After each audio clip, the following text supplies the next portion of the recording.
chief of the spirits, Mastema, came and said, "O Lord Creator, let some of them remain before me, and let them listen to my voice, and do all that I say to them." Did you know that Satan once asked God for permission to keep demons on earth to test humanity? The Book of Jubilees reveals a hidden truth about Mastema, a powerful and mysterious figure behind many trials and tribulations.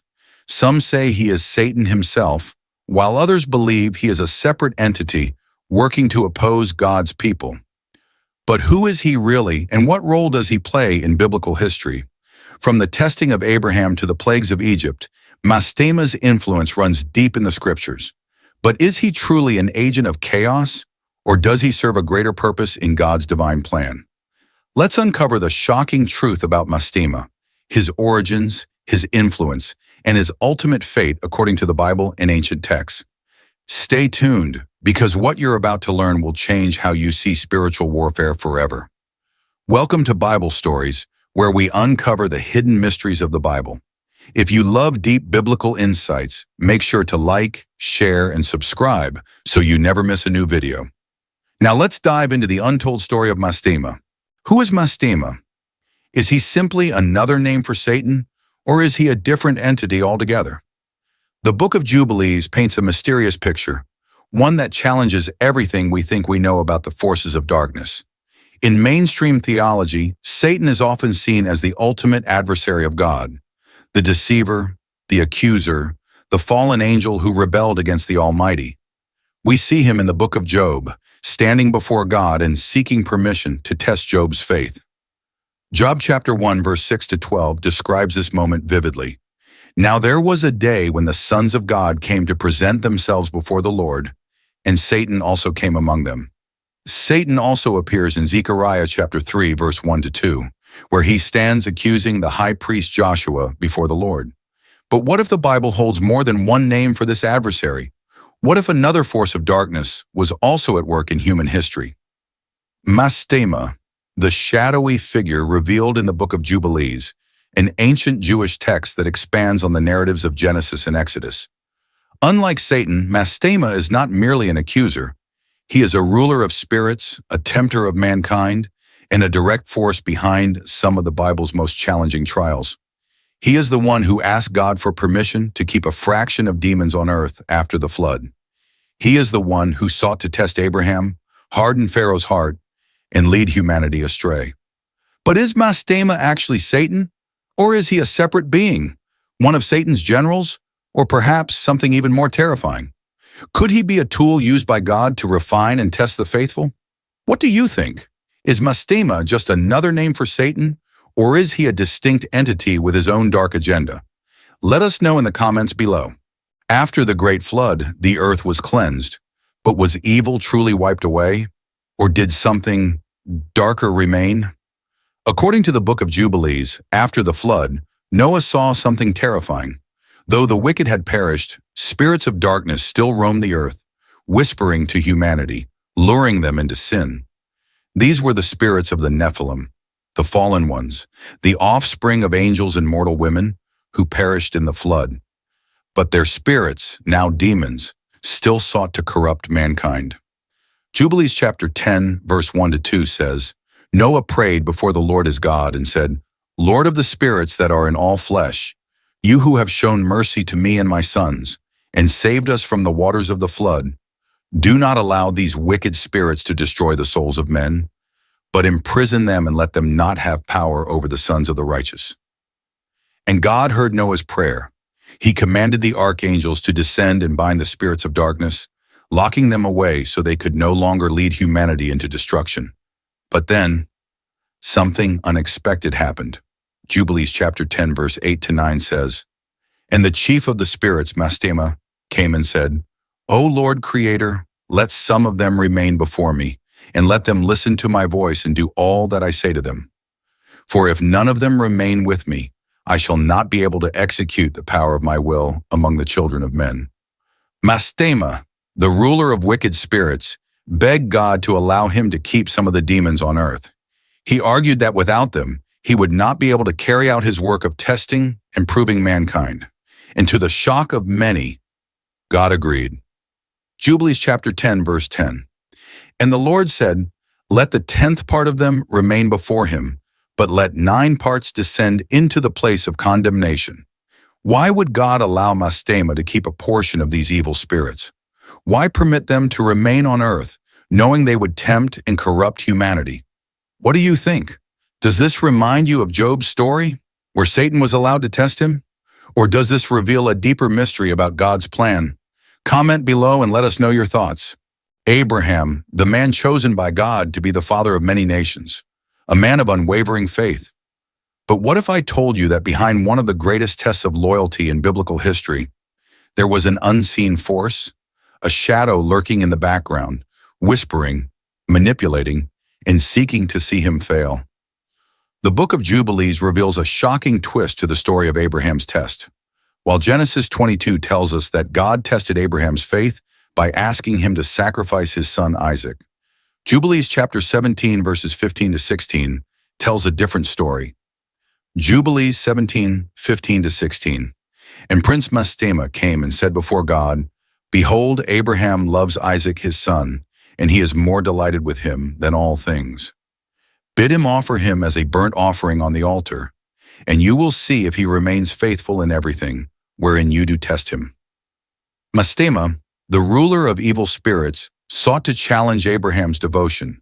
Just like Satan in the book of Job, he argued that Abraham's faith needed to be proven, and God allowed it. Jubilees 17:17 to 18. And the Lord said to Abraham, "Take now your son, whom you love, even Isaac, and go into the high country and offer him on one of the mountains which I will show you." Imagine the agony Abraham must have felt. Was this truly the will of God?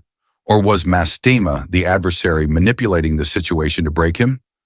But then, just as the blade was about to strike, Genesis 22:11 through 12, and the angel of the Lord called to him from heaven and said, "Abraham, Abraham." And he said, "Here am I." And he said, "Lay not your hand upon the lad, neither do anything to him, for now I know that you fear God, seeing you have not withheld your son, your only son, from me." God had a plan all along. Abraham had passed the test. But was it truly God's test, or was it Mastema's challenge? Do you believe Abraham was ever truly at risk? Was this test designed by God, or did Mastema influence events to push Abraham to the brink? Comment below with your thoughts. The plagues of Egypt, one of the most terrifying and powerful displays of divine judgment in biblical history. But what if I told you there was a hidden force behind Pharaoh's defiance, a dark presence influencing his heart, ensuring he resisted God's command? This is the forgotten role of Mastema in the Exodus story. The Book of Jubilees reveals that Pharaoh's stubbornness wasn't entirely his own. In Jubilees chapter 48 verses 1 to 3, we learn that Mastema, the prince of evil spirits, was working behind the scenes, whispering into Pharaoh's heart, making him defy Moses and resist God's will. Jubilees 48, 1 to 3. And in those days the Lord sent a plague upon Egypt, and he struck them with every kind of plague in order to destroy them. But despite this, Prince Mastema stood up against Moses and tried to aid the Egyptians so they would not release the children of Israel from bondage. And the Lord hardened the heart of Pharaoh through Mastema, and he did not let the children of Israel depart from his land. Was Pharaoh's heart hardened by his own free will? Or was Mastema ensuring that the suffering continued, that the Israelites remained enslaved, and that the plagues would intensify? This aligns with Exodus chapter 7 verse 13. And Pharaoh's heart was hardened, and he would not listen to them, just as the Lord had said. The plagues came one after another. Waters turned to blood, frogs, lice, darkness, hail mixed with fire. But Pharaoh would not yield. Was this simply his pride, or was he being used as a pawn by an unseen force? Jubilees 48, 4 to 5. And the Egyptians suffered greatly, but Mastema strengthened Pharaoh's heart, and he did not let the Israelites go, even when his people cried out to him. Even in the final moments, when the most terrible plague of all was about to strike, the death of the firstborn, Mastema did not stop. Jubilees 48, 9 to 10. And Mastema went forth before Pharaoh and all his servants, and he encouraged them to pursue after the Israelites. But the Lord struck down the firstborn of the land, and great was the wailing in Egypt. But the question remains, was Mastema acting on his own? Or was he simply carrying out God's judgment, ensuring that Pharaoh's heart was hardened so that God's power could be fully revealed? What do you think? Was Pharaoh responsible for his own downfall, or was he under supernatural influence? Comment below and share your thoughts. The flood wiped away the wickedness of the world, but did evil truly disappear? Hidden forces were still at work, whispering lies, spreading corruption, and leading people back into darkness. This is the spiritual warfare waged by Mastema, his demons lurking in the shadows, testing humanity just as they did in ancient times. The Book of Jubilees, chapter 11, verses 1 to 5, reveals a shocking truth. Mastema was not done with mankind. After the flood, he sent his demons to turn people away from God and lead them into idolatry. Jubilees 11, 1 to 3. And in the days of Peleg, when men began to multiply upon the earth, demons of Mastema went among them and caused them to sin and defile themselves before the Lord. And they began to make graven images, and they worshipped the works of their hands, and they forgot the commandments of the Lord. Mastema knew that if he could not destroy humanity, he could corrupt them. He sent his spirits to lead them into temptation, to turn their hearts away from God. This battle between good and evil was not over. It had only just begun. Jubilees 11, 4 to 5. And the sons of men forgot the ways of righteousness, and they turned to the abominations of the watchers who had fallen, and they served false gods. And Mastema rejoiced in their wickedness, for he had led them astray. But this wasn't the first time the forces of darkness were given permission to test the faith of mankind. In the book of Job, Satan himself appears before God, asking for the right to test Job's faith. Job chapter 1, verses 6 to 12. And Satan answered the Lord and said, "Does Job fear God for nothing? Stretch out your hand and strike all that he has, and he will surely curse you to your face." And the Lord said unto Satan, "Behold, all that he has is in your power. Only upon himself do not lay a hand." The pattern is clear. Time and time again, the forces of darkness seek to test humanity. They whisper doubts, create temptations, and lead people away from the truth. Mastema and his demons were, and still are, on a mission to corrupt, deceive, and destroy.